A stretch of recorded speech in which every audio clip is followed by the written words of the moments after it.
2022. Saksham's journey is not just a testament to his coding prowess, but also an inspiration for all of us. A proud alumnus of our very own college, Saksham continues to make waves in the coding world. Join me in extending a warm welcome to Mr. Saksham Sarma. Welcome, sir.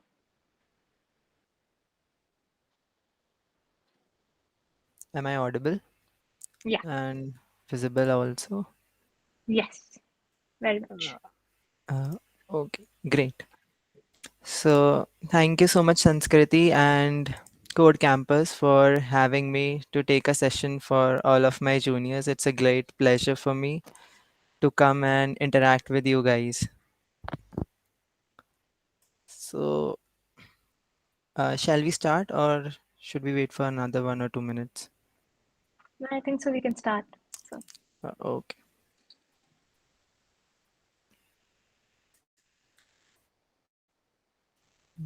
Is my screen visible? yep. Okay, great. So, so the topic that I will be covering today is one of the most important topics in the computer science industry.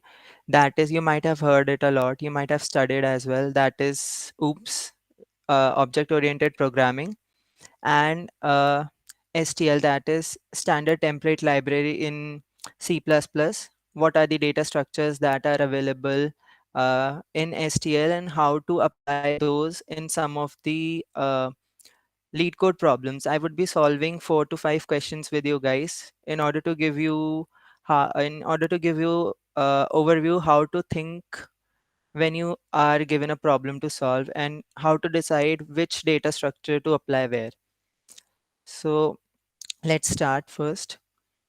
So OOPS is a object oriented programming, like it's a way of writing programs, right? Object oriented programming is one of the most widely used programming paradigm.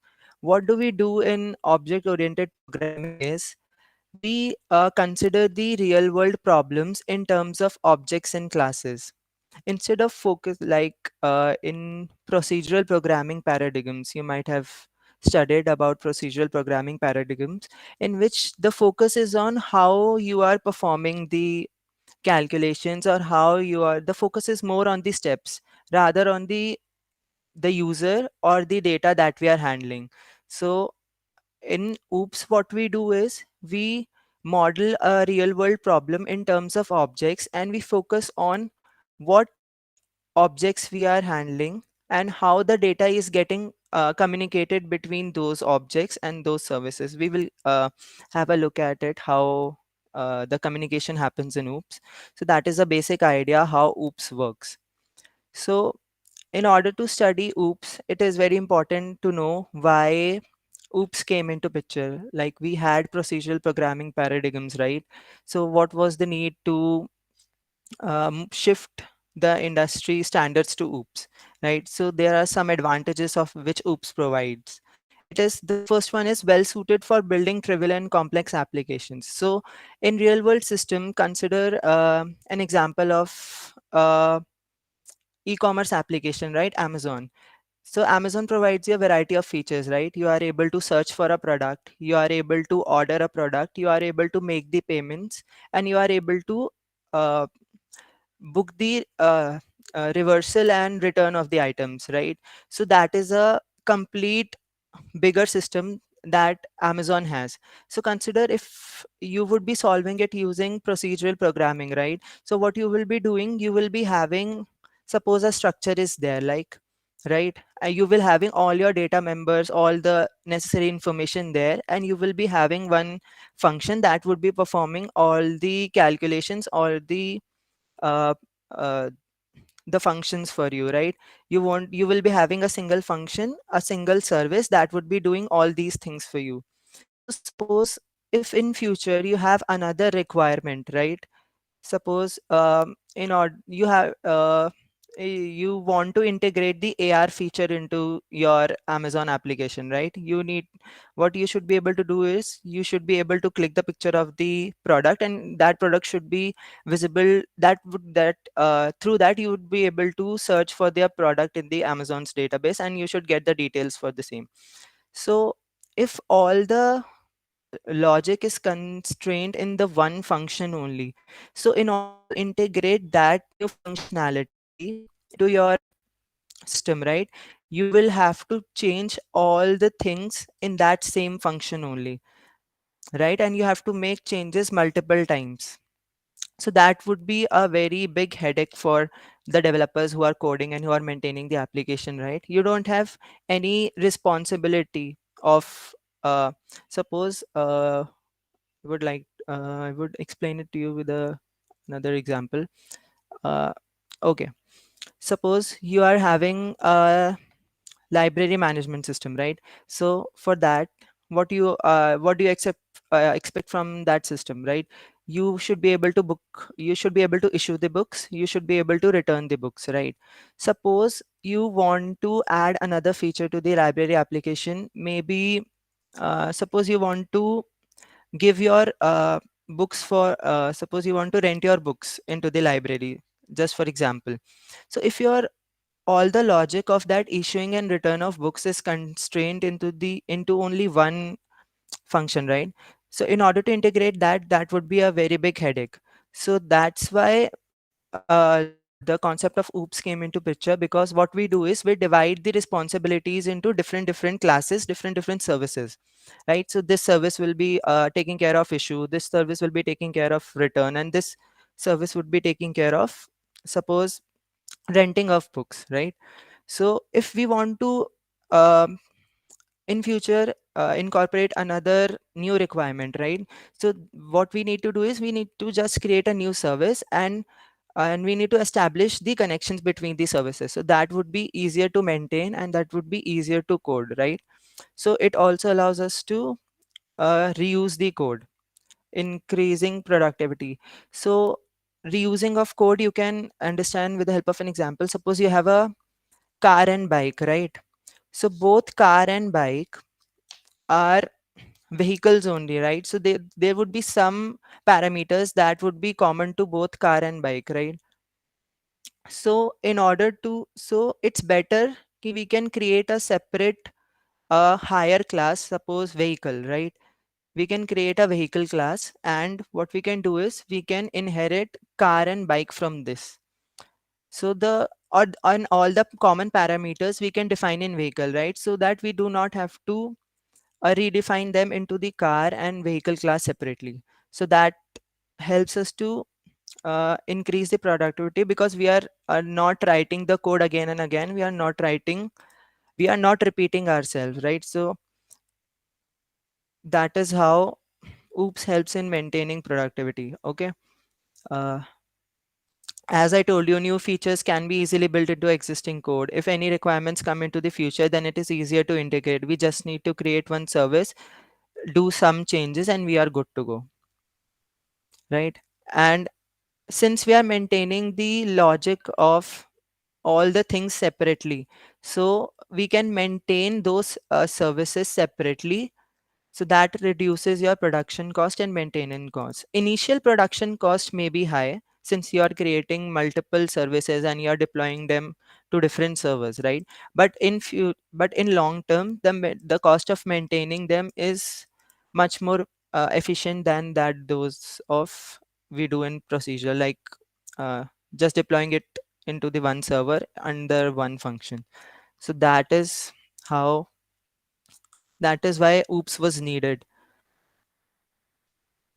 Some common programming languages that use OOPS is C++, Java, C hash, Python. These are the languages that are based on OOPS concepts. Any questions?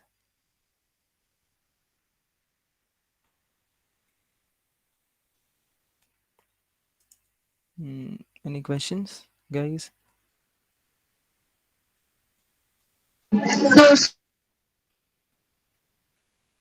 Sorry. No, sir, no questions. Okay, then we can go ahead. So, as I told you, what are the basic building blocks of OOPS? That are objects and classes, right? Class is nothing but it is a template, right? Which is made up of two things, that is your data members and your member functions. Let me just write it for you. Yeah, so class is a mixture of data and functions, right? What does this data stands for? The data stands for the attributes or properties that are specific to a particular class. For example, consider an uh, consider a vehicle, right? Consider a car, for example. So there are some attributes that are common to this car, right? It has four wheels, right? The mileage that the car has, the type of the engine, and all that stuff are related to car only. So that would come under its data. Similarly for bike has its own data properties. And if we come to functions, functions represent what is the behavior or what kind of functions that particular object can perform. Suppose for car, a car can move, right? So that is a function of car. If we consider the example of a person, right? So person has its name, age, height, weight, that would come under the data part. And what a person can do, that is he can talk, walk, run, eat, that would come under the functions.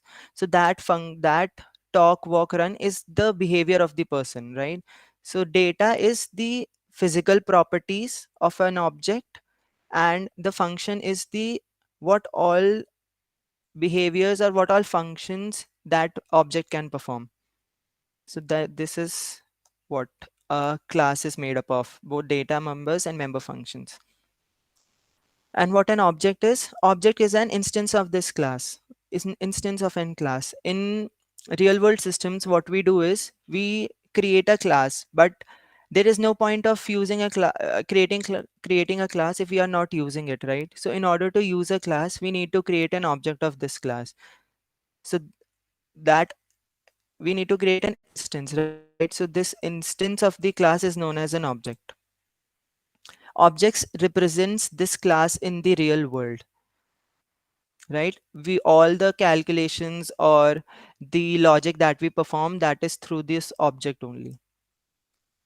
So these are the things that this is the one with uh, what we perform all the things, like it has the set of data, that is this, what is its physical properties, set of actions that it can perform, that is the functions that it can perform, and an identity, maybe a identifier that you want to set for an object. Each object is different from one another. Suppose if for a person, right, you create a person object, you have a person class, right? So you create two different objects of this person class, suppose person 1 and person 2. So both the person will have different data members, like no two people are same, right? They will have different name, different age, different height, weight, and all that stuff. Maybe the functions also they perform, maybe someone can draw, someone cannot draw. So these so that is how you can create objects of the class. And you can create, there is no specific limit up to which you can create an object of a class. You can create unlimited objects of the class. So that is how it works.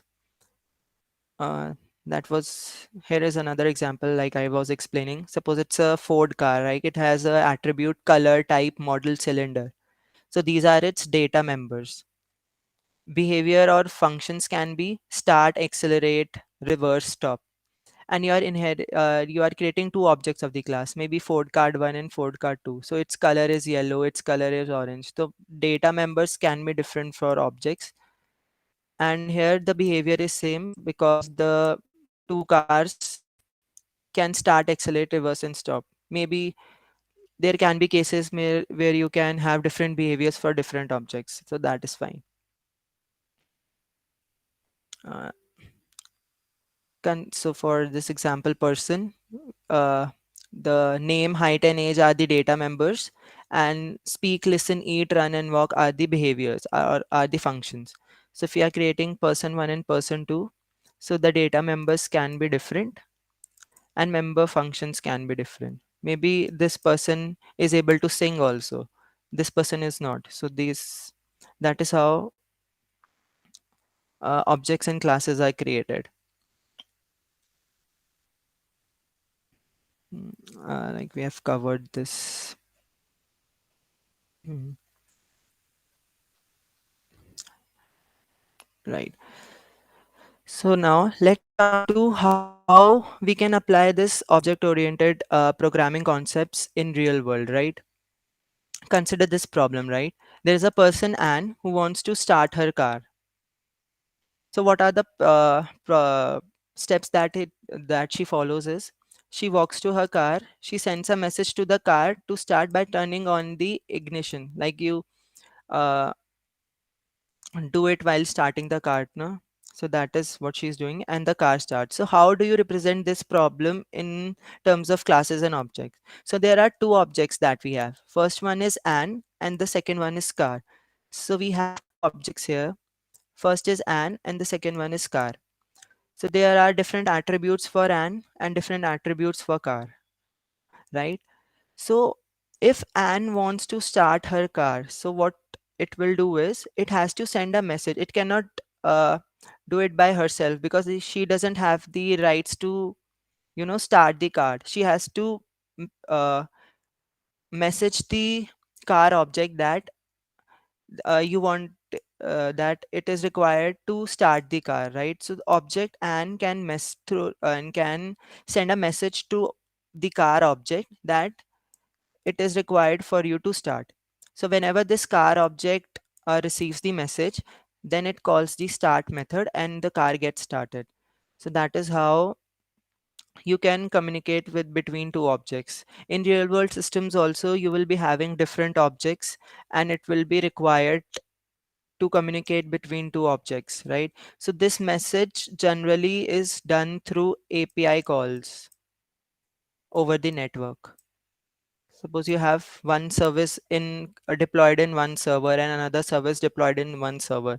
So if you want to communicate between these two services, like suppose there is service A, there is service B, and A wants to communicate to B. So A will call the method of B in itself, and that call will go via network, that is an API that B has exposed, which will be used by A.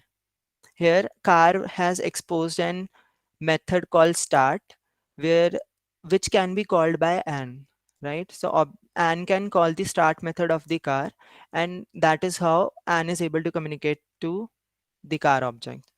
So that is how communication happens in the real world systems. Generally, you will find it done through API calls only. Like there is a service 1, there is service 2, and communication is happening through network calls. So that is how the communication happens. Mm, any doubts, any questions as of now?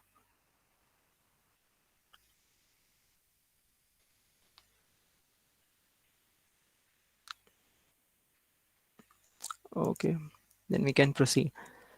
So coming to OOPS concepts, there are four basic concepts of OOPS. The first one is abstraction, encapsulation, inheritance, and polymorphism. So let's look at each other by one. So abstraction is nothing but hiding the unnecessary details from the user, right? Only exposing only those details that are required to be displayed to the user, right? Suppose in the above example, right? And if we consider the example of the car, right? And can only have the access to the start function, right? She only knows that the car has a functionality that car can start. That is the only thing car object has provided to Anne. Anne only knows that there is a capability in car that it can start. But internally, how car is going to start and how that flow is implemented, that is not visible to Anne, right? That is data abstraction. That car is only exposing only those data items that is required to be used by Anne, not other data members.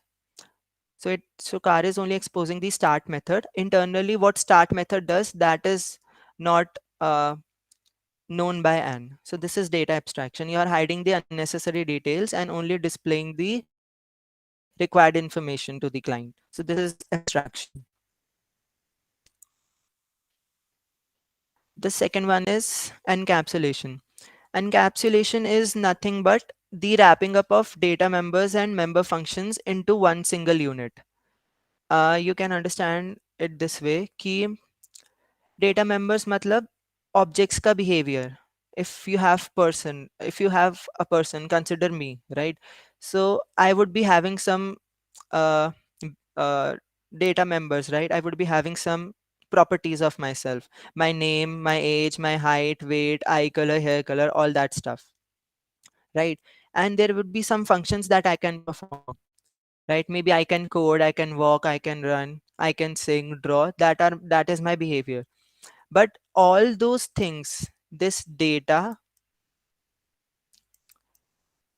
plus functions or the properties or the behave properties as well as behaviors, they are combined into one unit that is called as class. Like I explained you, class is the combination of data members plus member functions. It is it is wrapping, it is enclosing both the behavior of the object as well as the properties of the object. So that is nothing but encapsulation.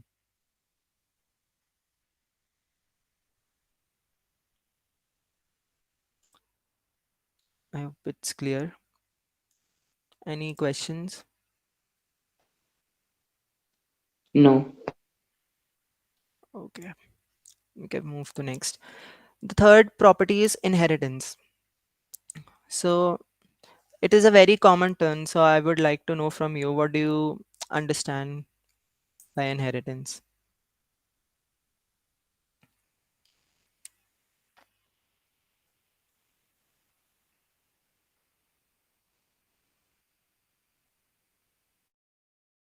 Guys, there is no formality. जो पता है वो बोल दो.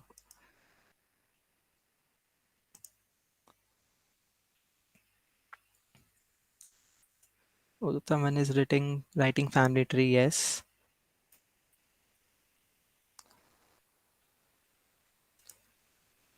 Like consider the example of your family and then explain me. Yes. वैसे इन programming terms Sorry, your voice was echoing. Yes. Inheritance is basically जब हम एक क्लास की जो भी प्रॉपर्टीज होती है उसको दूसरे क्लास को इनहेरिट कर देते हैं, मतलब उसके जो भी फंक्शंस हैं या फिर जो भी डेटा टाइप्स हैं वो दूसरा क्लास भी यूज कर सकता है। करेक्ट। अच्छा, ठीक है, that is fine.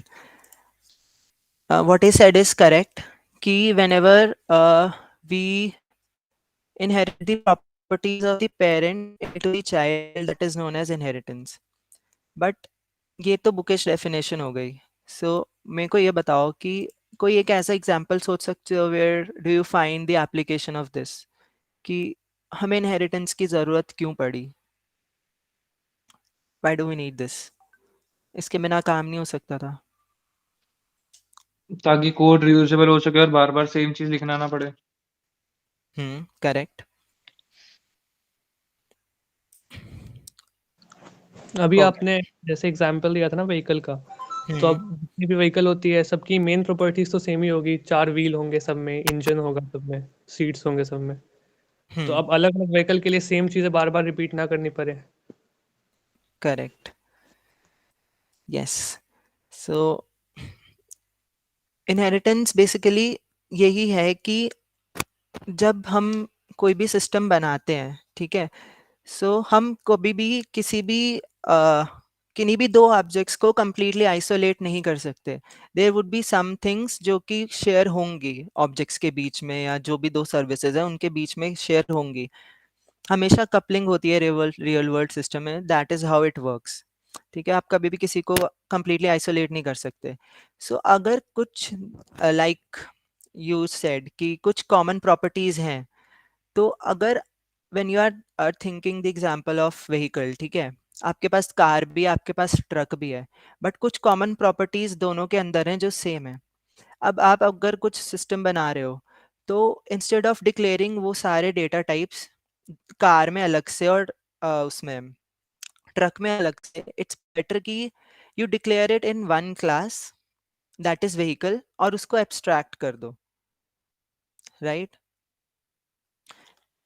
Means abstract का मतलब you will not be creating its object.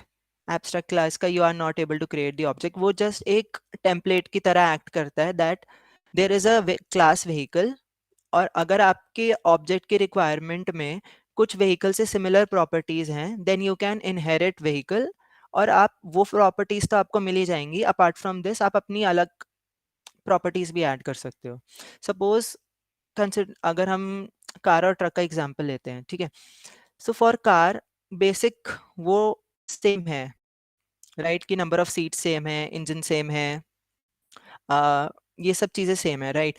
But कुछ एडिशनल प्रॉपर्टीज होंगी कार की अपनी, राइट. सपोज उसका कलर अलग होगा, ठीक है, उसकी जो मे बी जिस तरीके से कार बिहेव करती है वो अलग होगा. सो हम व्हीकल से तो प्रॉपर्टीज उठा ही रहे हैं. अपार्ट फ्रॉम दिस कुछ न्यू प्रॉपर्टीज भी हैं विच वी कैन ऐड. ठीक है, सो दैट इज इनहेरिटेंस, कि आप इंस्टेड ऑफ क्रिएटिंग बार बार चीज़ों को, you can define it in a single portion and then you can reuse that in the child classes. So that is inheritance. Main इसका वही है that it is used for reusing existing code.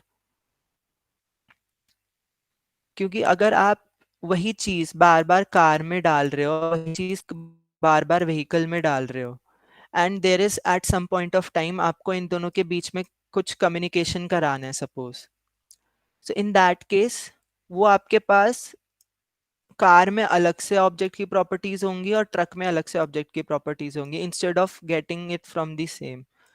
So that वो फिर it will create problems when your system grows. So that is why inheritance is needed. Is it clear?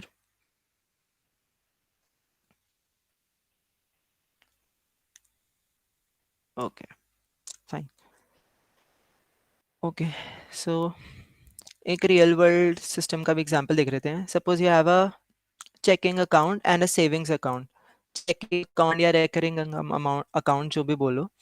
सो कुछ properties होंगी account की दोनों में जो सेम होंगी. Suppose account number same है, कस्टमर का नाम सेम है, right. These two things can be common.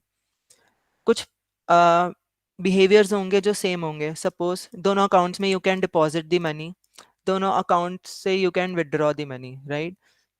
So instead of creating दोनों को सेपरेटली अलग से, you can define a parent class that is bank account, common properties उसमें डाल दो, and then you can inherit these two classes from the bank account. So उस तरीके से डुप्लीकेशन बच जाएगा. एंड सपोज अगर आप दोनों ही बैंक अकाउंट्स में इन फ्यूचर कोई नया फील्ड ऐड करना है, सो द ओनली थिंग, और जो दोनों में कॉमन है, तो you don't have to add it separately checking account में जाके और सेविंग्स अकाउंट में जाके. आप directly you can add it into the bank account. ठीक है, so that is the benefit of inheritance. Okay, so the last one is polymorphism, right? So what do you guys understand from polymorphism? कुछ थोड़ा बहुत पढ़ा है college में, classes में.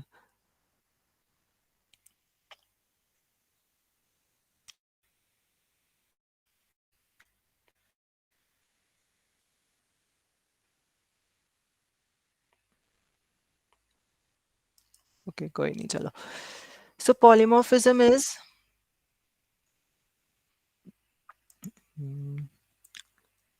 yes, polymorphism is something that you have one object that can behave differently,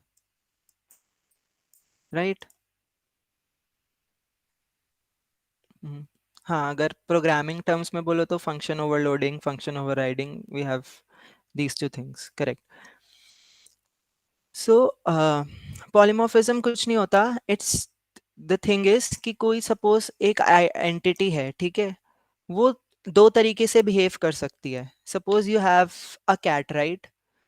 जो cat, तो cat की if you consider one behavior की visibility, ठीक है, तो डे में और नाइट में कैट की विजिबिलिटी में डिफरेंस है, ठीक है. तो डिपेंडिंग अपॉन कंडीशन कि डे क्या है और नाइट क्या है, कैट डिफरेंटली बिहेव करती है. उसको दोनों में, डे में और नाइट में, it can see in both the times. On the contrary अगर डॉग को कंसिडर करो सपोज, तो उसमें अगर आप दो कंडीशंस देखो, डे और night, so dog can behave differently in day and differently in night. Cat की विजिबिलिटी नाइट में भी होती है बट डॉग की विजिबिलिटी नाइट में उतनी नहीं होती. So that is polymorphism, कि some entity is behaving differently to different conditions. So in programming terms हम इसको दो तरीके से achieve करते हैं.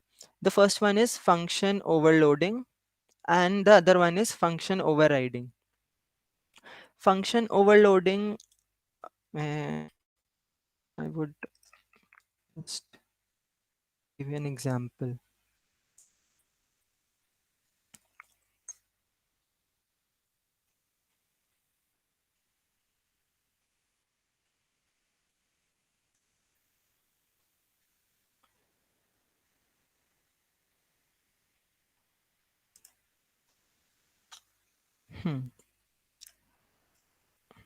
Let me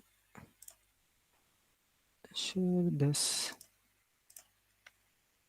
Are you guys able to see the image? यहाँ पे. Are you guys able to see the image? Yes, sir.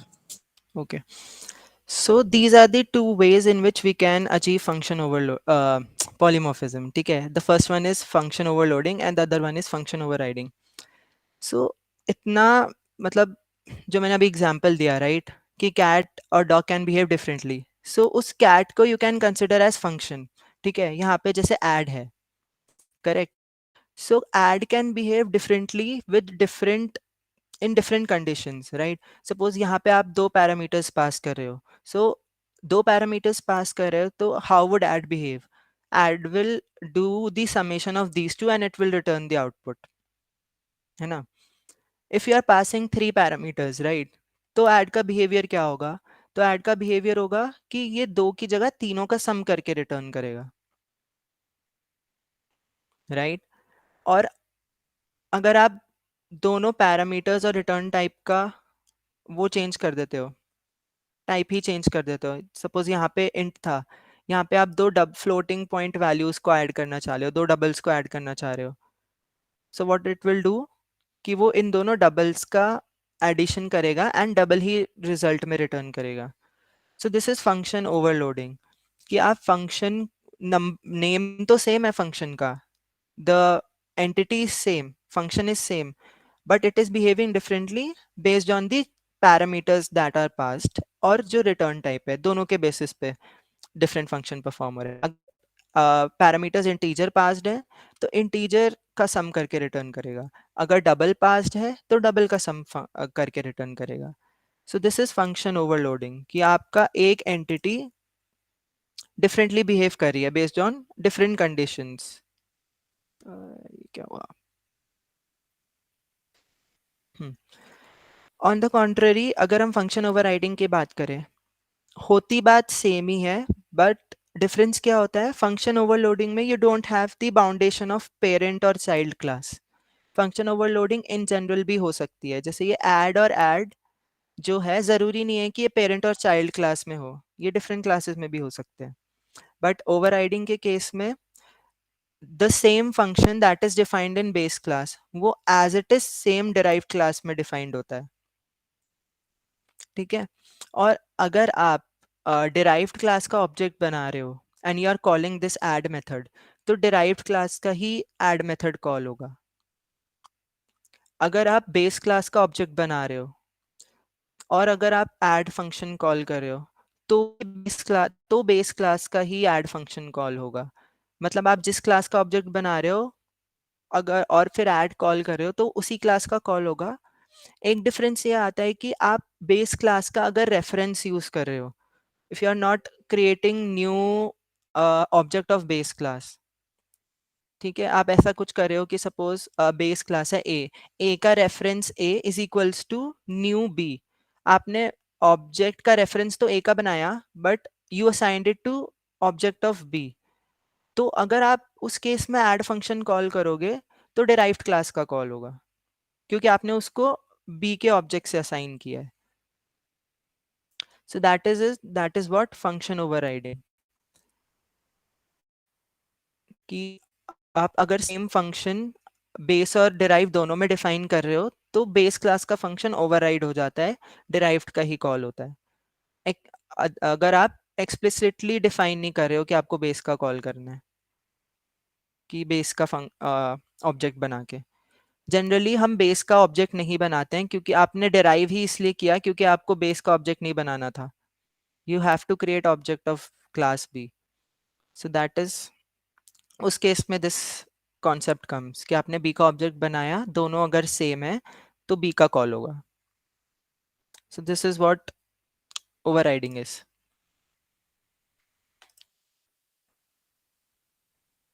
Any doubts? No, sir. Clear. Okay, तो we are done with oops, we can start with HTML now. भैया, हाँ जी। आपने कहा ना कि अभी कि हम बेस क्लास में अगर मतलब कॉल नहीं करना चाह रहे तो डिराइव्ड क्लास में उसको फंक्शन बनाते हैं, तो फिर उस बेस क्लास में बनाने की तो फिर जरूरत ही नहीं, डायरेक्ट उसमें बुला के उसको कॉल कर लो।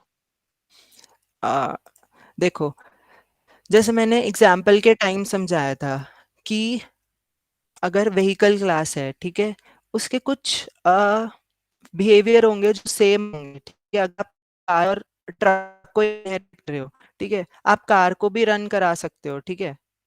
Car it can start, it can accelerate, it can stop, ठीक है। वही सेम बिहेवियर ट्रक का भी होगा कि truck can also start, truck can also accelerate, truck can also stop, है ना। सो वो कॉमन बिहेवियर जो कार और ट्रक में है तो हमने वो कॉमन बिहेवियर व्हीकल में डाल दिया ना। तो एनी हाउ अगर आपको कार के लिए वो दोनों चीजें इंप्लीमेंट करनी है तो आपको व्हीकल में जो जिस नेम से आपने डिफाइन किया है, सपोज स्टार्ट के नाम से डिफाइन किया है, तो आपको उसी नाम से डिफाइन करना पड़ेगा डिराइव्ड के अंदर भी। अदरवाइज अगर आप सेम नेम नहीं रख रहे हो तो आपका व्हीकल बनाने का फायदा ही क्या हुआ, if you are not placing common behaviours into the vehicle class. So उस केस में व्हीकल का तो आप ऑब्जेक्ट नहीं क्रिएट कर रहे ना, you will create the object of car only and you will create the object of truck only. तो उस केस में अगर आप कार और ट्रक का ऑब्जेक्ट बनाओगे and then you try to call start method, तो अगर आप कार का ऑब्जेक्ट बना रहे हो तो कार का वो क्रिएट होगा, कार का स्टार्ट मेथड कॉल होगा। और जैसे मैंने बोला अगर आप बेस का रेफरेंस भी यूज कर रहे हो, suppose you have written something like vehicle v is equals to new car, ठीक है, and then you are trying to call this v dot start, but आपने रेफरेंस तो व्हीकल का बनाया बट टू कार ना।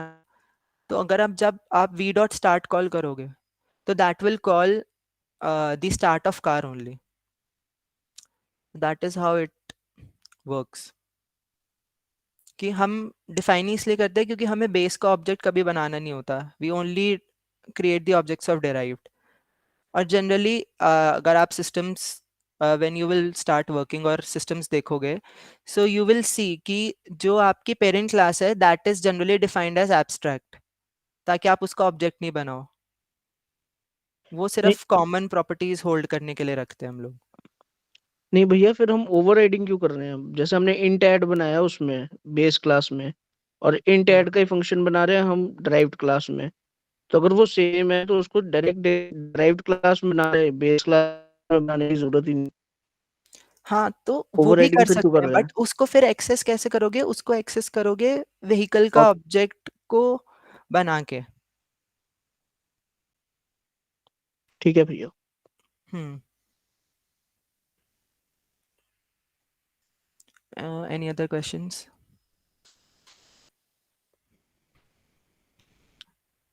Okay, so we can start with STL. ठीक है. So you guys have studied data structures पहले in college?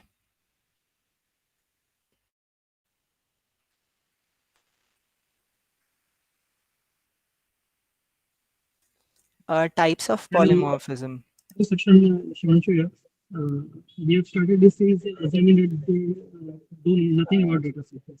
Your voice is not clear. Can you? Hello. Mm-hmm.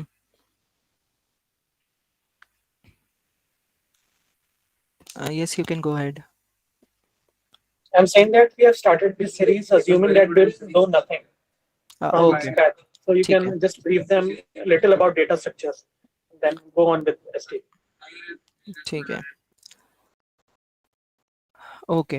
So data structures is nothing but एक ऐसा समझ सकते हो कि suppose you have data, ठीक है, and you need something, a container you need to store that data, ठीक है. So that container is nothing but your data structures, ठीक है. They are the containers in which you store the data. ठीक है. अगर simple layman language में बात करें तो डेटा स्ट्रक्चर्स कुछ नहीं है, it is just a medium, it's just a container in which you store the data. अब हर डेटा स्ट्रक्चर के अंदर there is a different way in which the data is stored, that makes each data structure different from each other. ठीक है, वो अभी हम STL में देखेंगे. So that basically just understand कि डेटा स्ट्रक्चर एक कंटेनर है जिसमें आपको डेटा स्टोर करना है इन order to perform some XYZ function. ठीक है. अब जो डेटा स्ट्रक्चर्स हैं they are of many types. Link list हो सकता है, एरेज हो सकते हैं, ठीक है, मैप्स हो सकते हैं, ऑल दैट स्टफ जो वी विल कवर दैट. तो instead of creating them on your own, तो C++ में there is this library call as standard template library और STL. ठीक है, ये आपको C++ ही प्रोवाइड करता है, which contains all the necessary data structures, all the necessary algorithms in the sense search and sort functionality. ठीक है, आपको कोई भी data structure you are using, ठीक है, तो आपको उसमें कुछ सर्च करना है. So that search also is provided by, instead of writing your own sort function or search function, you can use STL ka inbuilt.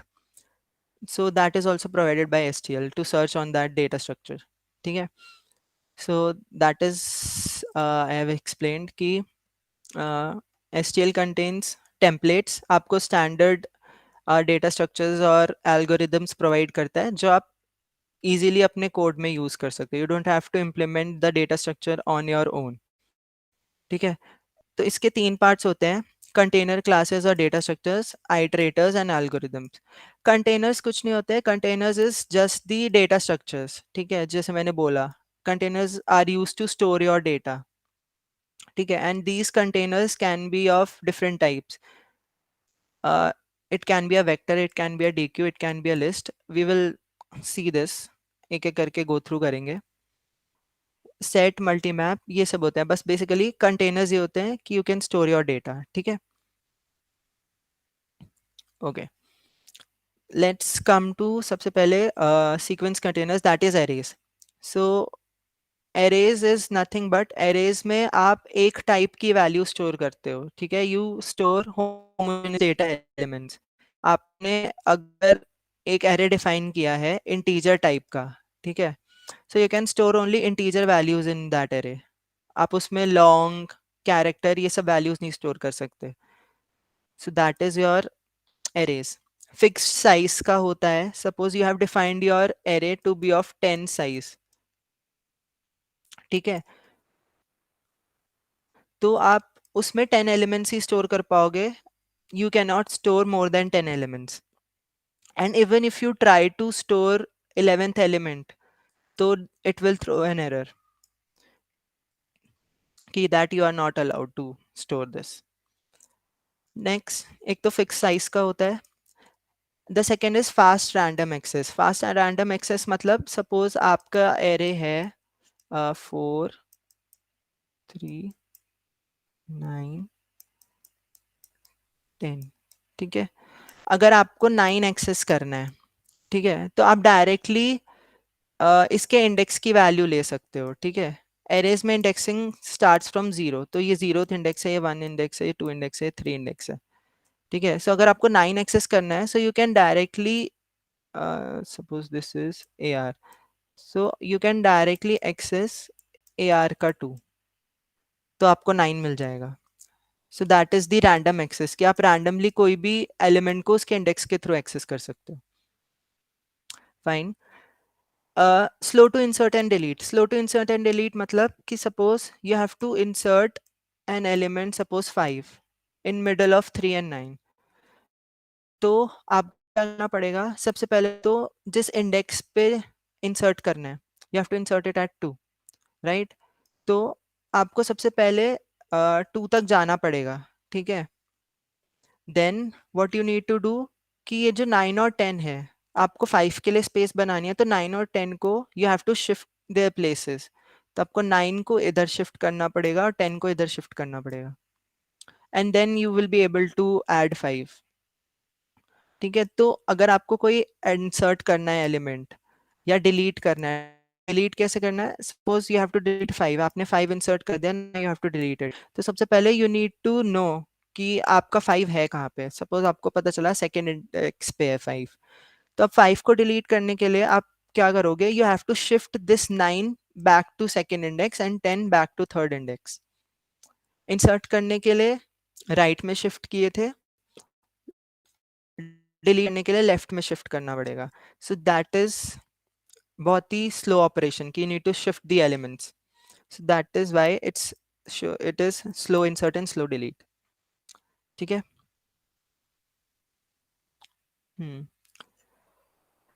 हाँ, now let's come to vectors. अब एरे में क्या डिसएडवांटेज था, कि you have to define the size statically, कि आपने 10 size का array बना दिया तो आप 10 एलिमेंट्स ही स्टोर कर सकते हो.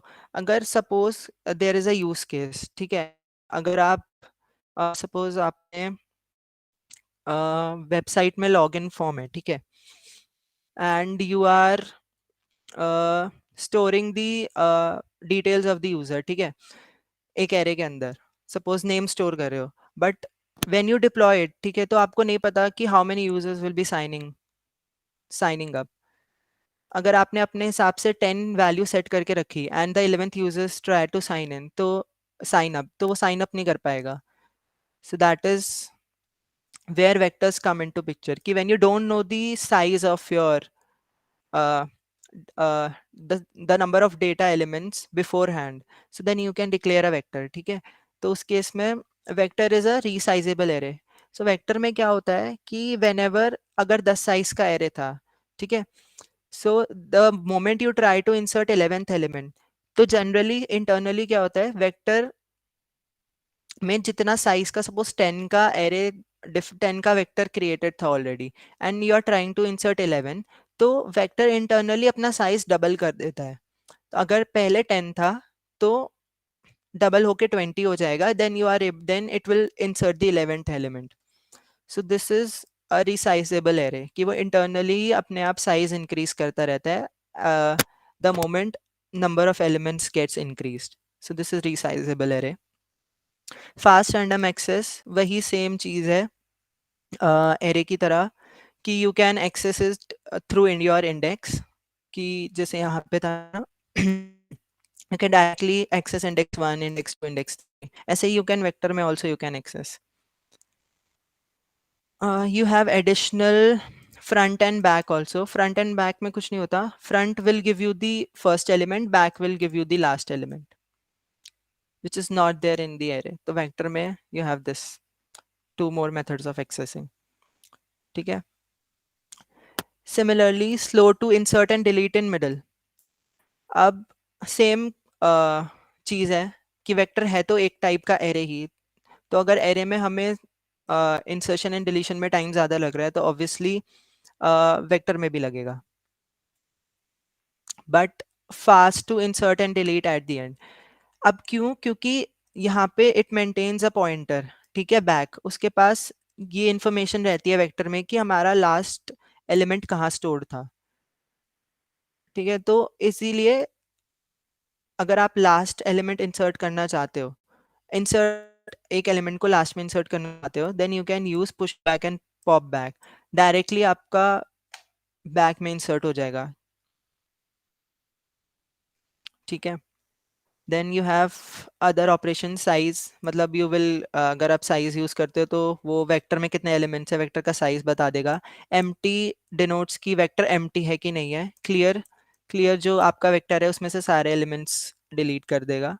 So this is all. There are a lot many operations that you can look at. Okay, that is till vectors. Any doubts till vectors?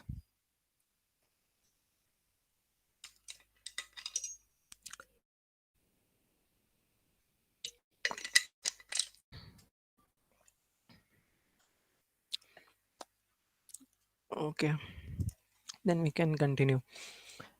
So the next data structure that comes is a DQ. DQ में कुछ नहीं होता. Array में what you were doing is, array में आप elements पीछे से add कर रहे थे, राइट, और डिलीट आप मिडल में भी कर सकते थे, ठीक है. बट क्यू में क्या होता है, Q is like a series, ठीक है. जैसे कैंटीन में जाते हो, ठीक है, तो कैंटीन में you stand in a Q, तो जो पहले आता है उसको फर्स्ट ऑर्डर रिसीव होता है, ठीक है. So Q is nothing but it's a FIFO data structure, कि जो सबसे पहले क्यू में एंटर हुआ है वो सबसे पहले डिलीट होगा. सपोज यू हैव दिस,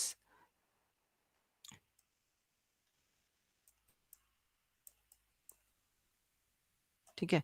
अगर अगर आपको एक एलिमेंट इंसर्ट करना है क्यू में, आप हमेशा बैक से एलिमेंट्स इंसर्ट करते हो, ठीक है.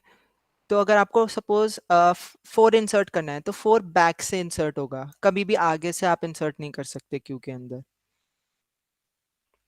और अगर आपको डिलीट करना है तो क्योंकि 5 पहले आया था, सो यू हैव टू, तो सबसे पहले जो एलिमेंट डिलीट होगा दैट वुड बी 5, ठीक है. सो क्यू में वन एंड पे ही ऑपरेशंस होते हैं. इंसर्शन हमेशा पीछे से होगा एंड डिलीशन हमेशा हमेशा आगे से होगा. So that is Q. अब क्यू की एक स्पेशल टाइप है दैट इज डी क्यू. अब डी क्यू में क्या होता है, डी क्यू में आप दोनों तरफ से चीजें कर सकते हो. आप बैक से इंसर्ट और डिलीट दोनों कर सकते हो, आप फ्रंट से भी इंसर्ट और डिलीट दोनों कर सकते हो, डिपेंडिंग अपॉन आपका यूज केस क्या है, ठीक है. तो this is the way how we declare a D Q, ठीक है. उसमें भी आप इंडेक्स से एक्सेस कर सकते हो. यू कैन नो कि फर्स्ट इंडेक्स पे कौन सा है, सेकंड इंडेक्स पे कौन सा है, थर्ड इंडेक्स पे कौन सा है. सिमिलरली फ्रंट और बैक की आप वैल्यूज ले सकते हो.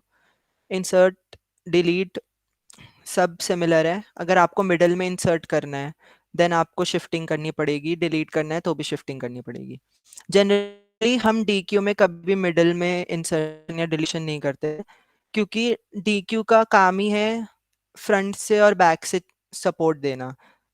तो अगर ये फंक्शनैलिटी डी क्यू प्रोवाइड कर रहा है तो it is use for this purpose only majorly. अगर आप, हम कभी भी जनरली मिडल में इंसर्ट या डिलीट डी क्यू में नहीं करते हैं. और faster to insert and delete at both ends, like I told you.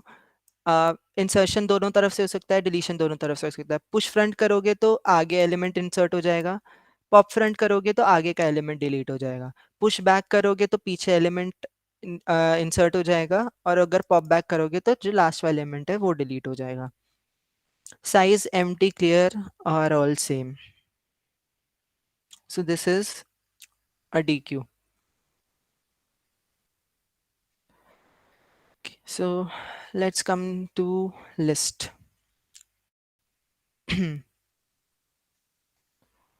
Any doubts for queues?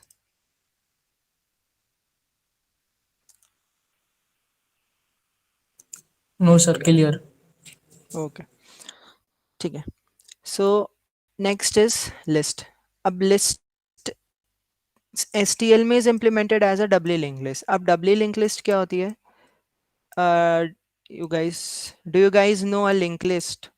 How a linked list is created?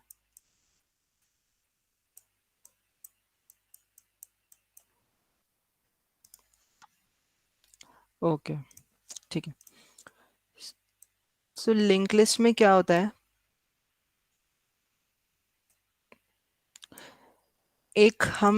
ये एक composite data structure kind of कह सकते हो, जिसमें हम दो चीज़ें स्टोर करते हैं. एक तो डेटा स्टोर करते हैं और एक पॉइंटर स्टोर करते हैं. ये पॉइंटर क्या करता है? ये एक अपने नेक्स्ट नोड की एड्रेस को स्टोर करता है. अब जो एरेज, वेक्टर्स, ये सारे जो डेटा स्ट्रक्चर्स होते हैं, ये मेमोरी में कॉन्टिग्युअसली स्टोर होते हैं. मतलब अगर ये एरे है आपका, ठीक है, 4 3 9 10, तो मेमोरी में भी ऐसे ही स्टोर होगा. एक एलिमेंट 4, उसका next element 3, next 9, next 10. But real life में व्हेन यू डिजाइन सिस्टम्स, तो ऐसा जरूरी नहीं होता. कभी कभी आपके पास सपोज 10 एलिमेंट्स का एरे है, ठीक है, बट मेमोरी में 10 स्पेसेस तो अवेलेबल है, बट कॉन्टिग्युअसली अवेलेबल नहीं है. सो इन दैट केस, अगर कॉन्टिग्युअसली अवेलेबल नहीं है, तो you can not store an array in that case. तो उस केस में you make use of link list. ठीक है, लिंक लिस्ट में क्या होता है? ये नोड्स मेमोरी में कहीं पे भी हो सकती हैं. अब अगर कहीं पे भी हैं, तो हम इनको कनेक्ट कैसे करेंगे? We connect them through these pointers. इस पॉइंटर में हम क्या करते हैं कि हमने 5 को किस मेमोरी में स्टोर किया है, वो एड्रेस हम 4 के पीछे डाल देते हैं, ताकि हमें पता रहे कि फर्स्ट एलिमेंट अगर 4 था, तो 5 हमने उसके बाद कौन सी मेमोरी में स्टोर किया, ताकि हम 5 को एक्सेस कर सकें. सो this is how a link list works. But ये एक सिंगल लिंक लिस्ट है, क्योंकि पॉइंटर्स दोनों एक साइड पे ही है. यानी आप 4 से 5 जा सकते हो और 5 से 4 वापस नहीं आ सकते. ठीक है, आप एक डायरेक्शन में ही ट्रेवर्स कर सकते हो. बट डबली लिंक लिस्ट में क्या होता है? ये एरो बाय डायरेक्शनल हो जाता है. That means you can go from 4 to 5 and you can come from 5 to 4. This is how our doubly link list is maintained in memory. ठीक है, ये भी डायनेमिक होता है. You need not to define कि हमें स्टैटिकली साइज डिफाइन करना है. ये डायनेमिकली इंक्रीज हो सकता है, क्योंकि व्हाट विल डू, अगर कोई एलिमेंट आता है, आपको सिर्फ एक नोड बनाना है और लास्ट एलिमेंट के पीछे लगा देना है. That is all you need to do. तो इसमें कोई स्टैटिक साइज डिफाइन करने की जरूरत नहीं है. It is also dynamic. Now fast to insert and delete at any location. तो अगर आप एरेस के कंपैरिजन में देखो, तो जनरली हम लिस्ट में क्या करते हैं? हम फर्स्ट पॉइंटर को मेंटेन रखते हैं, जिसको हम हेड बोलते हैं, एंड लास्ट पॉइंटर को मेंटेन रखते हैं, जिसको हम टेल बोलते हैं. ठीक है, तो आप फ्रंट में you can add a new node head से पहले. तो क्योंकि आपको पता है कि फर्स्ट नोड कहाँ स्टोर्ड है, तो आपको क्या करना है? जस्ट जो नोड आपने नहीं बनाई है, आपने उसके पॉइंटर में हेड का एड्रेस डाल देना है. सो दैट इज कि आपको पूरी लिस्ट ट्रैवर्स करने की जरूरत नहीं है. सिमिलरली अगर आपको एंड में डालना है, तो एंड का रेफरेंस आपके पास होता है टेल. ठीक है, so what you can do is, आपके पास जो नई नोड बनी है, आपके पास टेल का रेफरेंस है, आपको बस टेल को इस पे पॉइंट कराना होता है. तो उसमें भी आपको पूरा लिस्ट को ट्रैवल करने की जरूरत नहीं है. सो इसलिए इंसर्शन एंड डिलीशंस फास्टर होते हैं. Faster access both ends, front back. जैसा मैंने बोला, फ्रंट को आप समझ सकते हो हेड है, जो फ्रंट एलिमेंट है. बैक को आप समझ सकते हो टेल है. ठीक है, स्लो रैंडम एक्सेस. आपके पास कोई इंडेक्सिंग ऑपरेटर नहीं होता, क्योंकि एरे नहीं है आपके पास, मेमोरी में कंटिन्यूअसली नहीं है, तो इसलिए आप इंडेक्सिंग से एक्सेस नहीं कर सकते. तो अगर आपको कोई रैंडम एलिमेंट सपोज 6 5 एक्सेस करना है, तो आपको पहले लिस्ट ट्रैवर्स करके देखना होगा कि 5 कहाँ है. So that is why it's slow random access and other operations are same. Reverse क्या करेगा? List अगर 4 5 6 है, so list reverse will make it 6 5 4. Sort will sort them कि अगर suppose ये 5 इधर होता 4 इधर होता, तो sort क्या करता? 4 को पहले ले आता, 5 को बीच में and 6 को बाद में.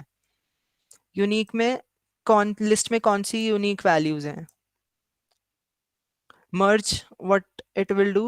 Merge will do the जो दो लिस्ट हैं उनको मर्ज कर देगा. ठीक है, if you have two list, so based on some criteria वो उन दोनों लिस्ट को मर्ज कर देगा. We have different different criterias for merge, तो that is how it can merge. एक क्राइटेरिया ये हो सकता है कि आपकी फर्स्ट लिस्ट है उसी के पीछे दूसरी लिस्ट को भी अटैच कर दिया, तो वो that is one kind of merge. What you दूसरा तरीका ये हो सकता है कि आपको सॉर्टेड फैशन में चाहिए, तो then it will do the merging based on the increasing order. So that is how we define the merge.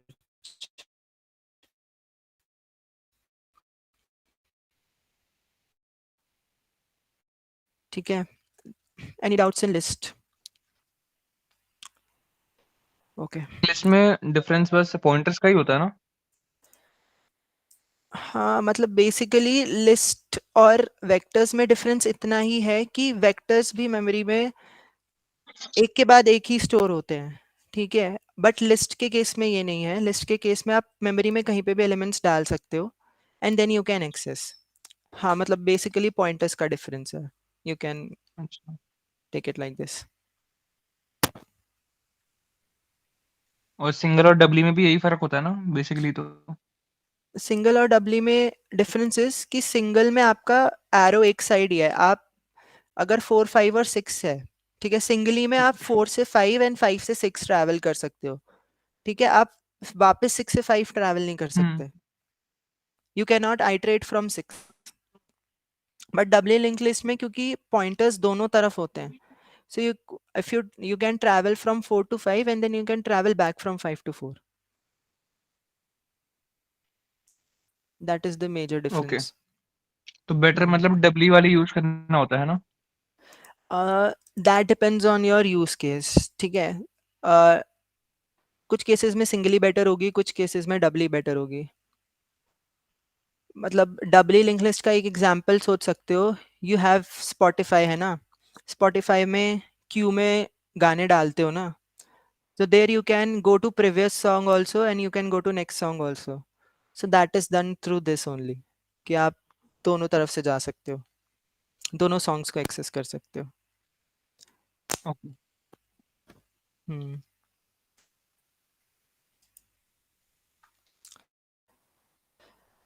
Any questions? If no, then we can move to sets then.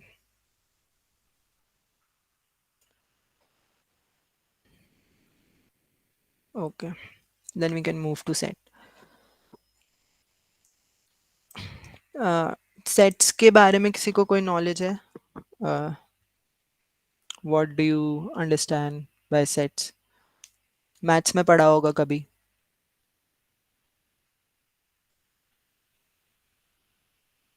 Different objects होते हैं उनमें, collection of objects.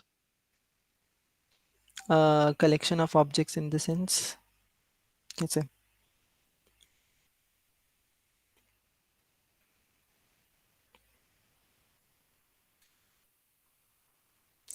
Basically जैसे you have in maths right कि sets में you can have only unique elements. कि आपका जो set है suppose 1 2 you have 1 2 3 in a set. ठीक है, अगर आप वापस 1 ऐड करना चाहते हो सेट में, so then you can not add क्योंकि 1 ऑलरेडी सेट में एग्जिस्ट करता है. तो जो सेट में जो वैल्यूज होती हैं दैट आर यूनिक, कि आप एक ही बारी सेट में वैल्यूज स्टोर कर सकते हो, दोबारा नहीं कर सकते. मतलब सेट में डुप्लीकेट वैल्यूज नहीं होंगी. बाकी जितने भी डेटा स्ट्रक्चर्स अभी तक हमने देखे हैं सब में डुप्लीकेट वैल्यूज हो सकती हैं.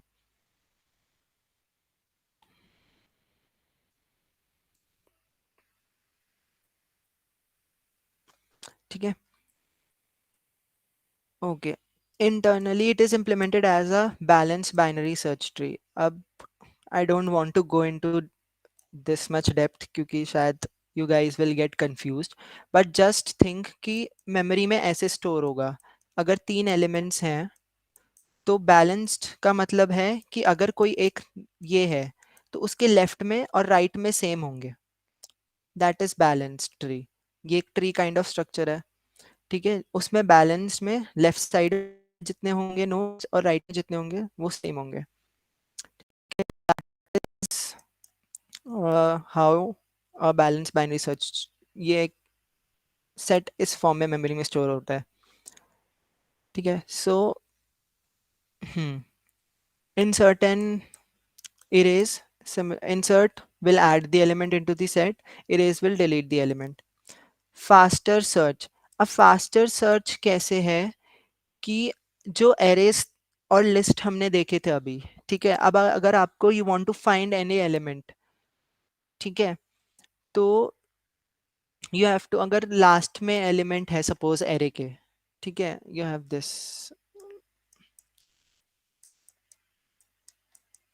ठीक है, ये एरे है and you have to find 4, ठीक है, so you have to travel from, you have to start from 2 और 4 तक जाना पड़ेगा, ट्रैवल करके, जब आप ट्रैवल करके तब तक जाना पड़ेगा एंड तक जब तक आपको 4 नहीं मिल जाता।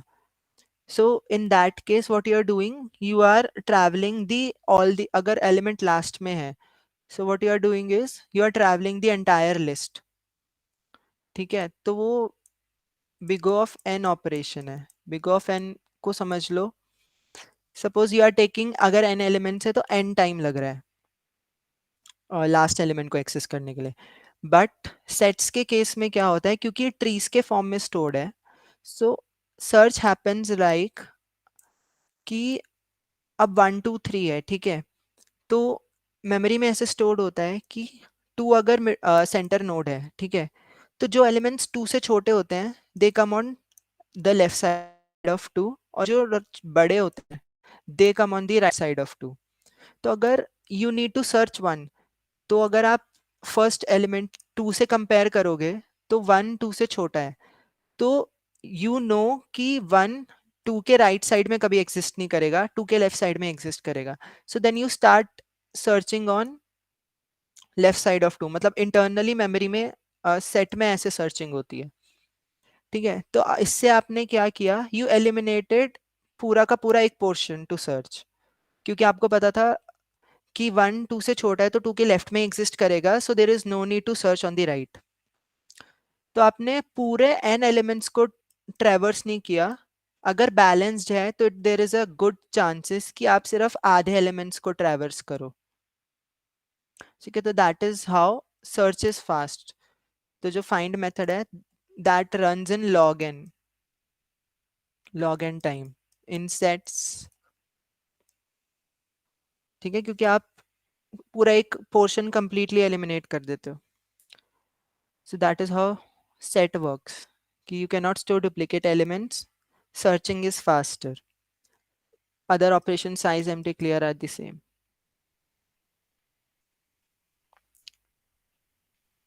Any doubts in set?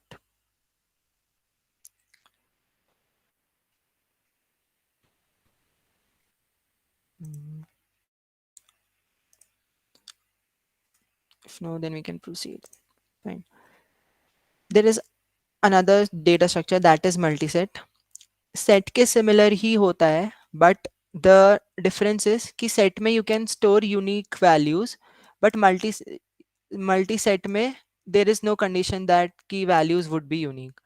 अगर इस केस में you will try to insert 1, तो 1 को insert नहीं करेगा in set, but अगर multi set में you try to insert 1, ठीक है, तो वो multi set में insert हो जाएगा।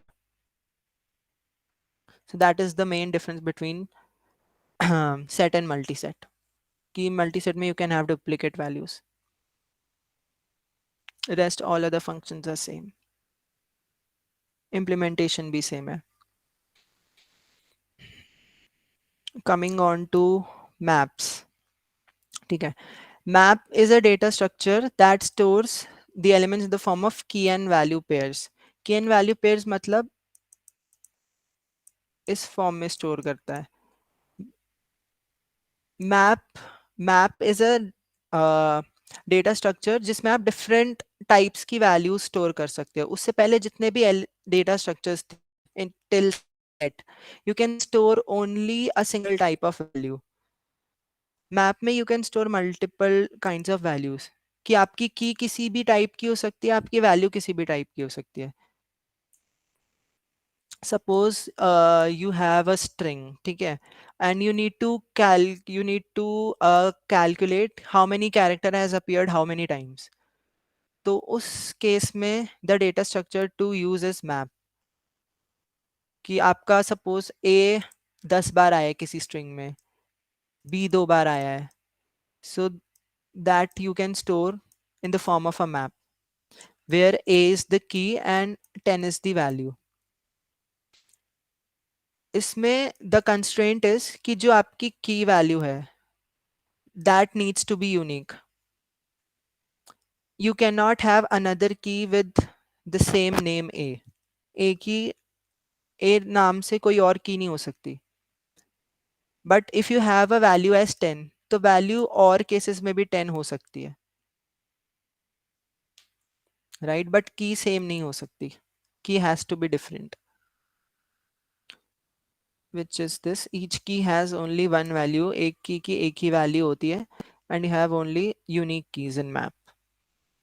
That is how you declare a map. कि आप दो different types के use कर सकते हो. Here they have created a map of string and int. तो यहाँ पे keys of string type, suppose a, and values of integer type, that is 10. Insertion and deletion, you use insert function and erase function. Otherwise you can do it like this. What does it mean? कि आप Fred key पे 99 value store कर रहे हो. आपका जो map m था, you are storing, जैसे यहाँ पे a था, so इसको मैं अगर ऐसे लिख के बताऊं, m of a is 10. This is what it means कि आप a key पे 10 value store कर रहे हो. सर्च में what you can do is, अगर आपको किसी एक particular key के लिए value चाहिए, so you can directly access it through this. कि अगर मुझे a की कितनी value है, तो मेरे को key पता है a, तो मैं क्या directly I can access that key. उसकी value मेरे को मिल जाएगी. Otherwise you can use find also. And size, empty, clear are the same. Moving on to multi-map. जैसे सेट और मल्टी सेट में डिफरेंस था कि मल्टी सेट में डुप्लीकेट वैल्यूज अलाउड थी, मल्टी मैप में डुप्लीकेट की वैल्यूज अलाउड है. कि आपकी एक की के लिए मल्टीपल वैल्यूज हो सकती हैं, बट मैप के अंदर एक की के लिए सिर्फ एक वैल्यू था. So this is the main basic difference between map and multi map. दोनों के अपने अपने यूज केसेस हैं कि where mostly you will find map only used. multi map बहुत कम cases में use होता है where it is genuinely required. Otherwise you will find only map being used. That is how it goes. Any questions?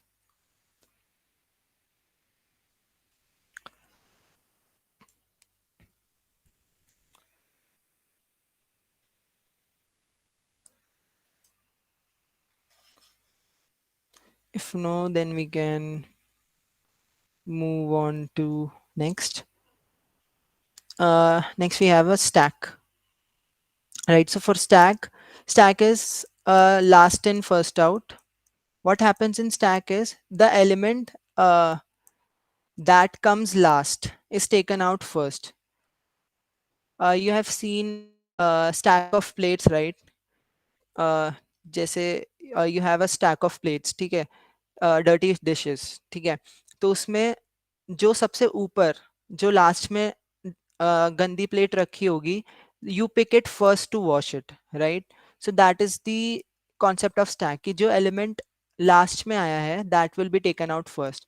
अगर stack में you have these values 5 4 3, तो 3 लास्ट में आया है, and if you call the okay मैं operation से बताता हूँ. So for push is use to enter the value into the stack. अगर मैं पुश 3 करूंगा, so 3 will be added to the stack. Pop is use to delete the element from the stack. अगर मैं pop stack पे call करूंगा, तो this 3 has come last, तो this 3 will be taken out first, तो ये 3 delete हो जाएगा. And top is nothing. Top returns the last element that is there in the stack. जो stack के top पे value है वो return करेगा. Suppose 3 delete हो गया था, 3 नहीं है, तो 3 के बाद stack के top पे 4 value है. तो अगर मैं top को access करना चाहूँ तो top मुझे 4 देगा, because that is the last element that is there in the stack.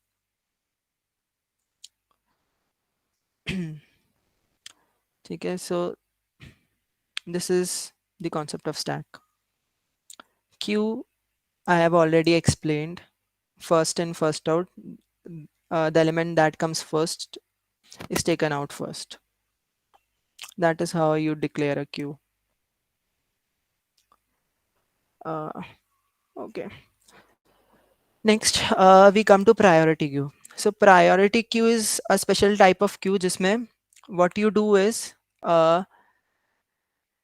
generally दो टाइप की होती है priority queue. It's of max priority queue and min priority queue. So max priority queue में what you do is when you are inserting the elements, right, तो जो सबसे बड़ा value है that comes at the front of the queue. तो अगर this is the Q, ठीक है, अगर मैक्स प्रायोरिटी क्यू है यानी सबसे बड़ा एलिमेंट लास्ट में आना, सबसे बड़ा एलिमेंट फ्रंट पे आना चाहिए. तो अगर मैं एलिमेंट स्टोर करना चाहूँगा, तो अगर मैं 8 7 6 को किसी भी ऑर्डर में स्टोर करना चाहता हूँ, सपोज मैंने पहले 6 को स्टोर किया, देन 7 को, देन 8 को, क्योंकि इंसर्शन पीछे से हो रहा है. बट सपोज मैंने पहले 6 डाला क्यू के अंदर, ठीक है, then I want to insert 7, तो 7 पीछे इंसर्ट ना होके 7 आगे इंसर्ट होगा, क्योंकि मैक्स प्रायोरिटी क्यू है, तो जो एलिमेंट बड़ा होगा वो क्यू के आगे होगा, क्यू के फ्रंट पे होगा. और अगर फिर मैं 8 इंसर्ट करना चाहता हूँ, तो 8 insert of inserting it into the back, मैं उसको आगे इंसर्ट करूंगा. That is how max priority Q works, कि हमेशा जब भी आप डिलीट करोगे आपको मैक्सिमम वैल्यू ही मिलेगी. अगर मैं यहाँ पे पॉप करना चाहता हूँ कोई वैल्यू, तो अगर मैं इस क्यू पे पॉप करूंगा तो मुझे 8 मिलेगा, क्योंकि 8 is the large element that is there at the front. और अगर हम मिन प्रायोरिटी क्यू की बात करें, तो मिन प्रायोरिटी क्यू इसका उल्टा है. मिन प्रायोरिटी क्यू में द कंडीशन वुड बी कि 6 पहले है, then 7 and then 8, and then अगर मैं डिलीट ऑपरेशन कॉल करता हूँ इस पे, तो 6 पहले रिमूव होगा, क्योंकि that was the smallest element. तो हमने कुछ नहीं किया, क्यू में प्रायोरिटी दे दी कि मैक्सिमम एलिमेंट को प्रायोरिटी मिलनी चाहिए, कि मैक्सिमम एलिमेंट पहले आया तो मैक्सिमम एलिमेंट पहले जाएगा. क्यूज में वो होता है ना, जैसे यू थिंक ऑफ इट कि यू कुछ वीआईपी लोग होते हैं, ठीक है, those get the entry first, ठीक है, so that you can consider it as a priority queue के example, कि जो VIPs हैं they get the entry first, then other citizens get the entry.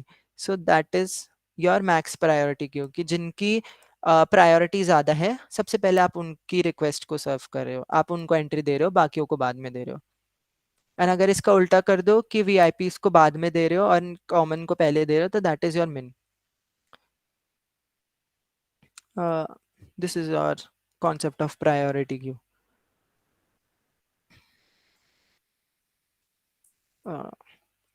Any questions?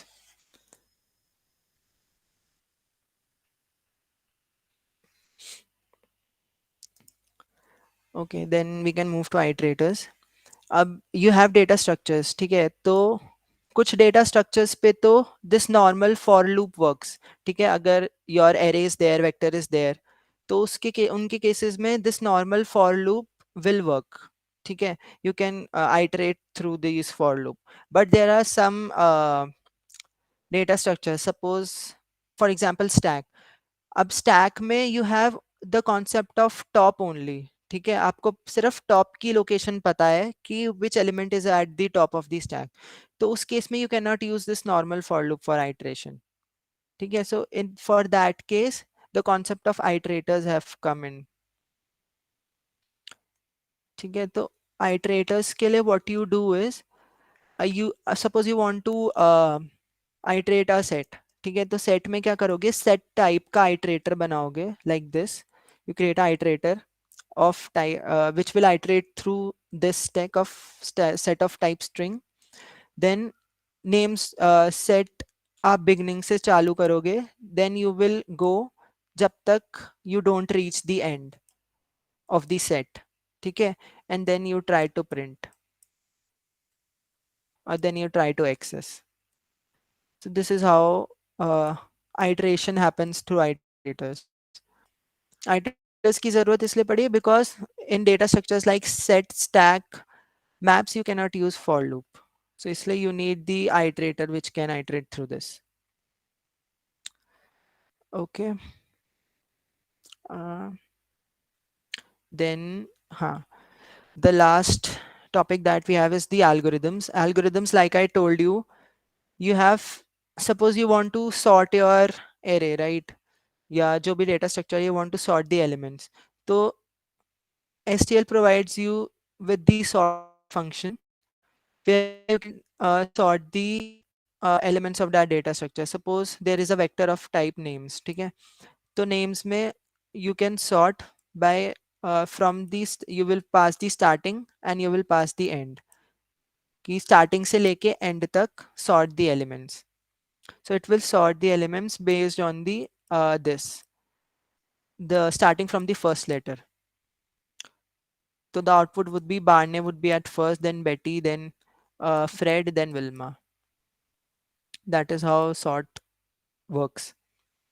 Similarly, you have this search function as well. Me provide it to you.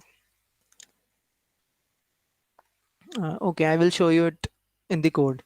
So you have another function called as search or find, depending upon the data structure, which helps you to find the element. Okay, so you don't need to run the for loop and check for the element yourself. You have that inbuilt function. Generally, you will use only these two only, searching functionality and sorting functionality. That is this. Any questions?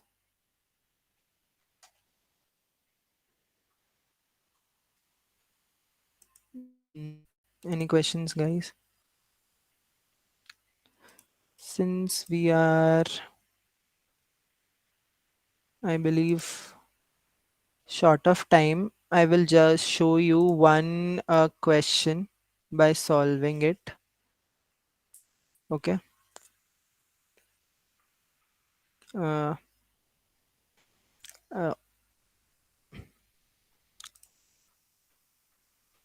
okay. This is one of the question. Okay.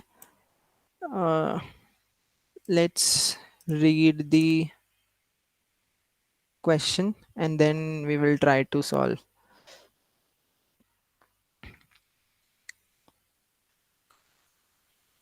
Okay. Maybe we can start with this. This is an easy level question. You will find it more intuitive. So the question is contains duplicate. What you are given is, you are given an integer array nums and you have to return true if it contains if any value is duplicate. If any value appears at least twice, then you have to return true. Otherwise you have to return false if there is no element that is present twice. Fine. So you have given two examples, right? 1 2 3 1. So here 1 is appearing twice, right? So you are returning true. So similarly here you are given 1 2 3 4 and here no element is getting repeated, so you will return false. So just think about it for a minute, then we can uh, do it together. Mm.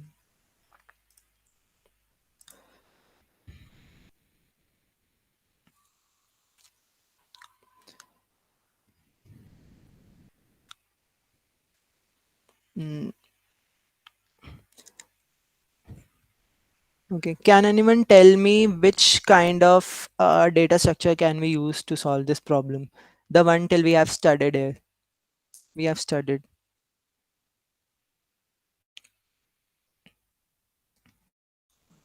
Set. Uh, yes, absolutely correct. We can use a set because set doesn't allow us to store duplicate values, right? So what we can do is we can traverse the array, right? And we can start adding the elements to the set. And we will keep on adding until we find that if any element is already present in set or not, right? We check, suppose we have this, we have a set, we have created a set. Okay, we will start traversing the array, right? We will add 1 into the set, then we come to 2, then we will add 2 into the set, then we will come to 3 and we will add 3 into the set. But the moment that till we come to element 1 and we check that if that element is present in the set or not, if the element is already present in the set, that means that element was visited earlier, like 1 was visited earlier, that's why it is there in the set, right? So that means that we have found one element that was present twice, so that is a duplicate element. So in that case we can return true. And if we don't find any element in duplicate, then we can straight away return false. So what we can do is uh, we can create a set of integer, okay, and we can start iterating into the vector,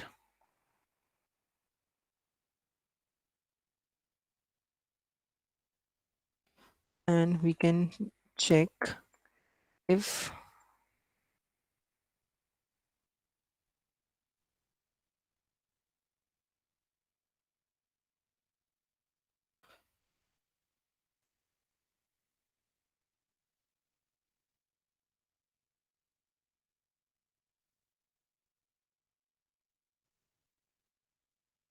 hmm. So what we have done here is we have created a set, right? Set of type integer. What we are doing is we are iterating the array, and we are, before inserting, we are checking if for that element the count in the set is greater than 0 or not. If the element is present, that count would be always greater than 0, right? And if that element is not present, that count will return 0. Okay. So if the count is greater than 0, that means that element was present earlier. So in that case, we are sure that the current element is a duplicate element. So we can straight away return true. And if the element is not present, then we can directly insert it into the set. And if we exit the for loop, right? When we will be exiting the for loop, when we haven't found any duplicate element. ठीक है, loop exit कब करेगा? जब हमें कोई duplicate element नहीं मिलेगा, यानी ये कंडीशन कभी ट्रू होगी नहीं, क्योंकि फर्स्ट मतलब हम सारे जब भी हम सेट में एलिमेंट इंसर्ट कर रहे होंगे, सारे फर्स्ट टाइम ही इंसर्ट कर रहे होंगे, सो ये कंडीशन कभी हिट होगी ही नहीं. सो इन दैट केस आपका फॉर लूप नॉर्मली चलेगा, क्योंकि आपने यहाँ से रिटर्न तो करा नहीं कुछ, तो फॉर लूप एग्जिट होगा. और फॉर लूप एग्जिट हो गया, that means no duplicate element was there, so in that case we can straight away return false. We can try to run this. It runs fine. It is getting accepted. We can try to submit this.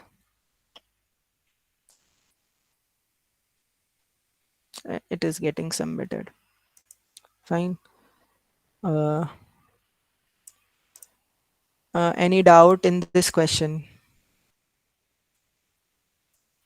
No भैया इसमें set dot insert क्यों use करें? Set dot insert set में value डालने के लिए use किया है. सेट में वैल्यू तो डालोगे ना, then how will you know? अगर सेट में value you are not adding तो कैसे पता चलेगा कि सेट में ऑलरेडी वैल्यू है कि नहीं?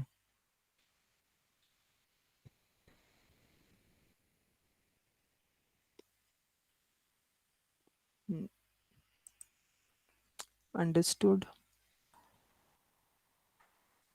यस वी भैया. कैन सॉल्व एक और question. We can do it with both ways. चलो ठीक है. This problem is kth largest element in an array.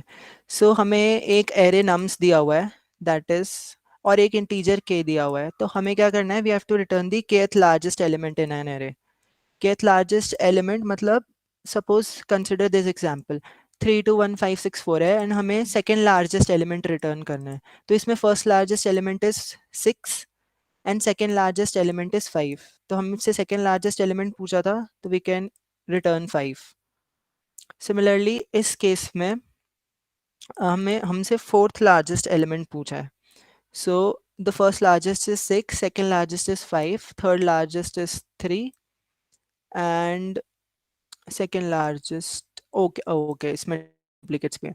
So first largest is 6, second and third largest are two fives, and the fourth largest is 4. So we have returned 4 here.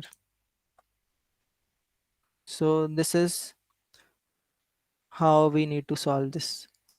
Think about a minute, then we can solve it.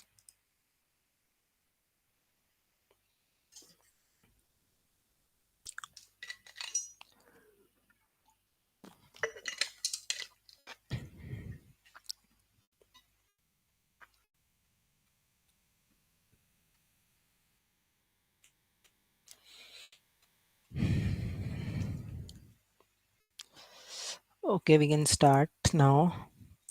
I want to know from you guys, when you see this problem, तो पहला क्या thought mind में आता है कि हम कैसे कर सकते हैं, how we can do this?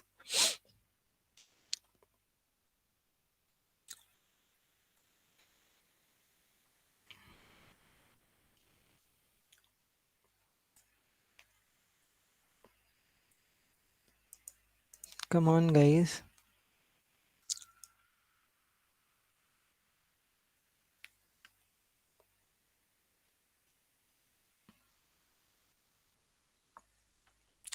कुछ भी, जो भी फर्स्ट थॉट, जो भी हमने अभी डेटा स्ट्रक्चर्स पढ़े या और एल्गोरिदम्स पढ़े, सॉर्ट पढ़ा, सर्च पढ़ा, जो भी उसमें से, someone is traversing.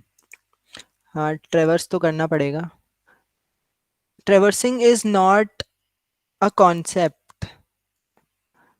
Traversing is just you are just iterating through any data structure. So that you anyhow will do in any problem.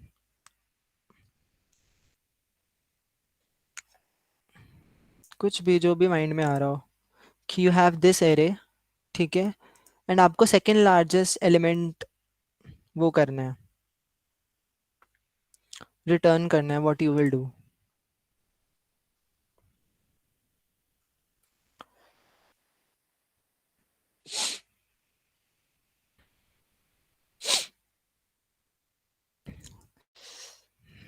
Okay चलो लेट्स स्टार्ट. देखो, अगर ये एरे है हमारे पास, तो जहाँ पे भी स्मॉलेस्ट या लार्जेस्ट की बात आए ना, वहां पे try to think of sorting. first we will find the largest. Okay, largest find करेंगे कैसे?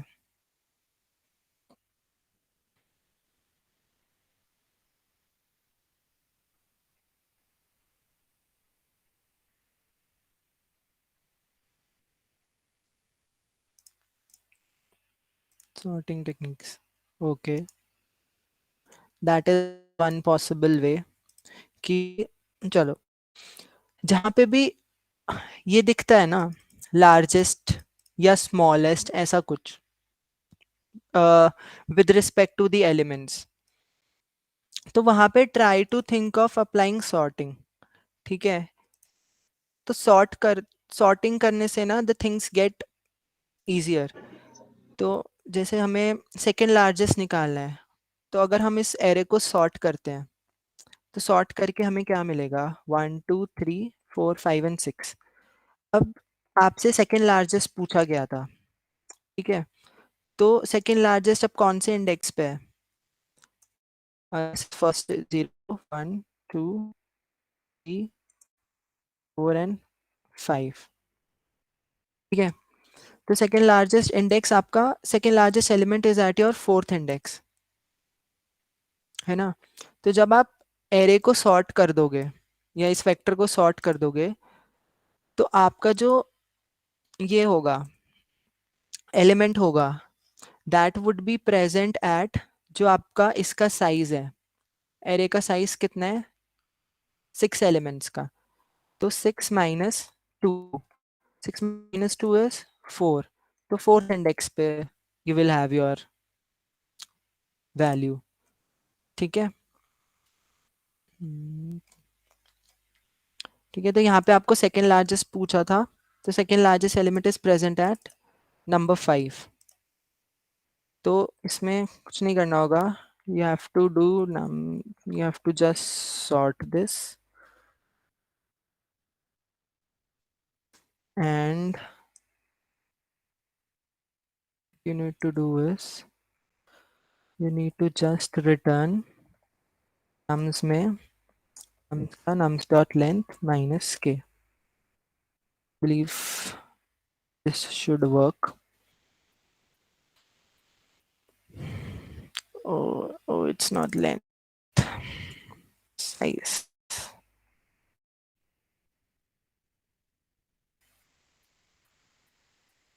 See, it's getting, all the test cases are getting passed. Can submit this. It should work. Yeah, it's accepted. So what we did was कि हमें largest और smallest निकालना था. एक छोटा सा ऑब्जर्वेशन हमने देखा कि हम इस एरे को अगर सॉर्ट करते हैं तो सॉर्ट करके it would look something like this, और जो हमारा सेकेंड एलिमेंट है, जो सेकेंड लार्जेस्ट है, वो इस इंडेक्स पे होगा. So that is how we have done this. कोई डाउट्स, कोई queries? I covered both the cases, एक जिसमें you are using data structure and एक जिसमें you are using the inbuilt sort, inbuilt algorithm. If you guys have any doubts, then we can take your doubts. Otherwise, it's all from my side. Is there any relation between linked list and stack? Yes, stack को implement करने के दो तरीके हैं. जो internally stack आपका दो तरीके से इम्प्लीमेंट हो सकता है, एक तो यूजिंग एरेज एंड एक using link lists. So that is the वो रिलेशन कि आप स्टैक को as a link list implement कर सकते हो. जो आप जितने भी मैंने STL के वो दिखाए डेटा स्ट्रक्चर, स्टैक हो गया, क्यू हो गया, ये सारे इंटरनली लिंक लिस्ट ही यूज करते हैं मेमोरी में. They are stored through linked list only.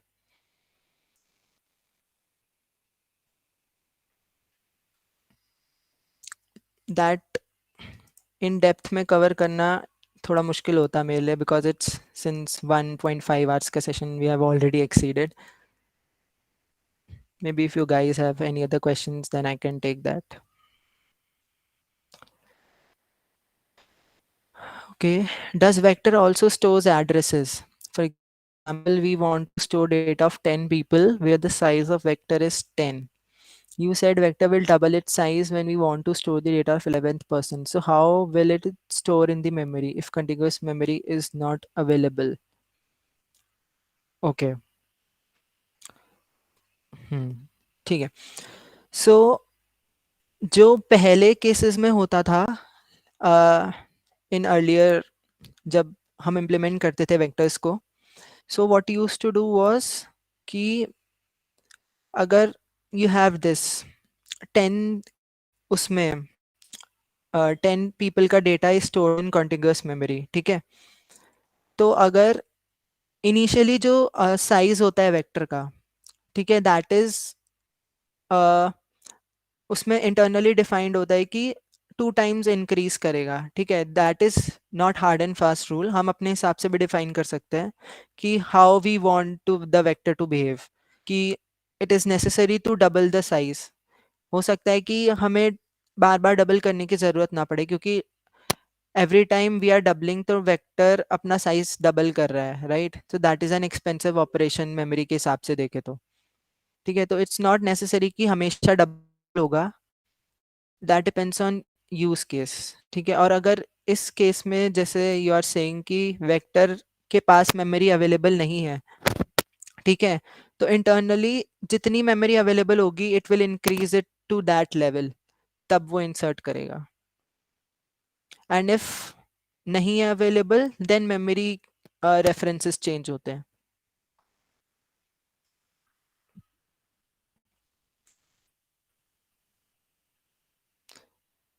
और अगर कहीं किसी और प्लेस में मेमोरी अवेलेबल होगी तो वेक्टर उधर शिफ्ट हो जाएगा. एंड अगर मेमोरी पूरी फिल है and then you are trying to access, तो you will get an overflow error कि मेमोरी में स्पेस ही नहीं है and you are trying to add any element, तो उस केस में एरर आ जाएगा. That is kind of a run time error that comes. Any other questions, guys?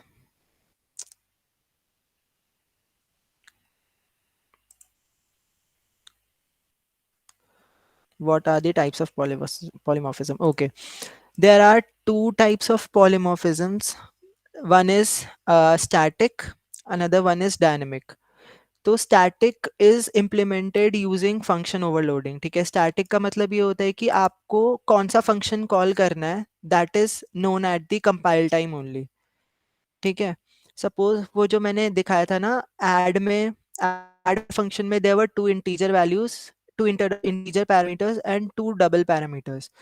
तो आप जब कंपाइल टाइम पे you are calling that add function, तो उसमें जो पैरामीटर्स पास कर रहे हो, अगर 2 इंटीजर पास कर रहे हो तो आपको कंपाइलर टाइम पे ही पता है कि मुझे इंटीजर वाला ऐड कॉल करना है. अगर आप डबल पास कर रहे हो तो कंपाइल टाइम पे ही पता है कि डबल वाला कॉल करना है.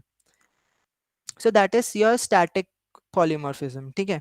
Dynamic polymorphism comes into picture in function overriding, ठीक है, जहाँ पे मैंने 3 केसेस बताए थे बेस और डिराइव्ड में, कि अगर आप डिराइव्ड का ऑब्जेक्ट बना रहे हो, ठीक है, तब आपको स्टैटिक टाइम पे ही पता है कि डिराइव्ड का ऑब्जेक्ट है, ठीक है. बट जब आप पेरेंट का रेफरेंस ले रहे हो, जब आप व्हीकल का रेफरेंस वी लेके कार को असाइन कर रहे थे, ठीक है, तो वो आपको स्टैटिकली कंपाइल टाइम पे नहीं पता कि आपका जो ऐड मेथड है, ठीक है, वो कार का कॉल होगा या व्हीकल का कॉल होगा, ठीक है. सपोज कार में स्टार्ट मेथड है ही नहीं, व्हीकल में ही स्टार्ट मेथड है. One of you asked also ना कि हमने कार में डिफाइन ही नहीं किया, तो सिर्फ व्हीकल में डिफाइंड रखा, तो और आप रेफरेंस व्हीकल का बना रहे हो, असाइन कार को कर रहे हो and then you are calling the start method. तो उस केस में क्या होगा, आपको पता नहीं है कि कार का स्टार्ट मेथड कॉल होना है कि नहीं, या व्हीकल का कॉल होना है. तो वो सब रन टाइम पे डिसाइड होता है जब आपका ऑब्जेक्ट बनता है, राइट? जब आप व्हीकल आप कार का ऑब्जेक्ट बनाओगे फिर उसको असाइन होके मेमोरी मिलती है। जब व्हीकल का ऑब्जेक्ट रेफरेंस बनाओगे then it will point to this car का ऑब्जेक्ट। ये सब रन टाइम होता है। जब आप कोड रन करते हो तो जितने भी आप न्यू से या डिलीट से काम करते हो ना, दैट हैपेंस रन टाइम, वो कंपाइल टाइम पे नहीं होता। ठीक है, तो वो जितना भी आप उसके थ्रू कर रहे हो, ठीक है, न्यू के थ्रू ऑब्जेक्ट बना के कर रहे हो, दैट हैपेंस रन टाइम। तो उसमें कौन सा मेथड कब कैसे कॉल करना है, that is decided at run time. So उसको हम रन टाइम पॉलीमॉर्फिज्म कहते हैं। That happens in function overriding. कौन सी क्लास का फंक्शन कॉल करना है।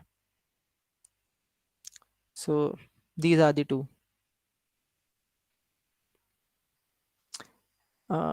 Any other questions?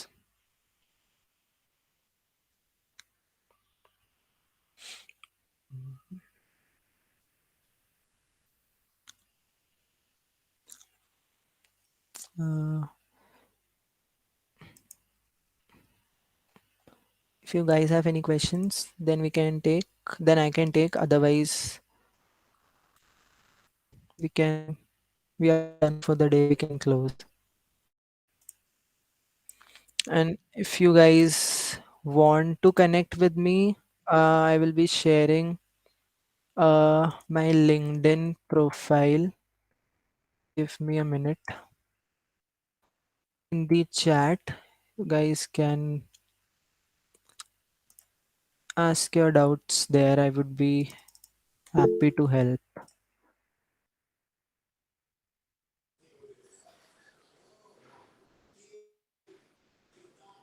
Oh, I think so. Nobody else is left to ask any question. Okay, then in that case, we can. So, close can the- we give you a vote of thanks for a minute? Oh, sure. Yeah. A very big thank you for your time and energy that you have given to us today.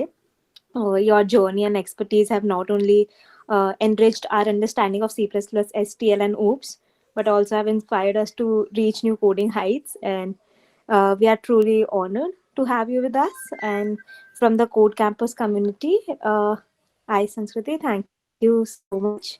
And I think so we can ensure all the people who have attended this to stay tuned for more coding brilliance in the upcoming sessions.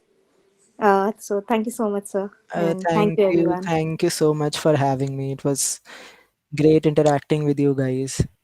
And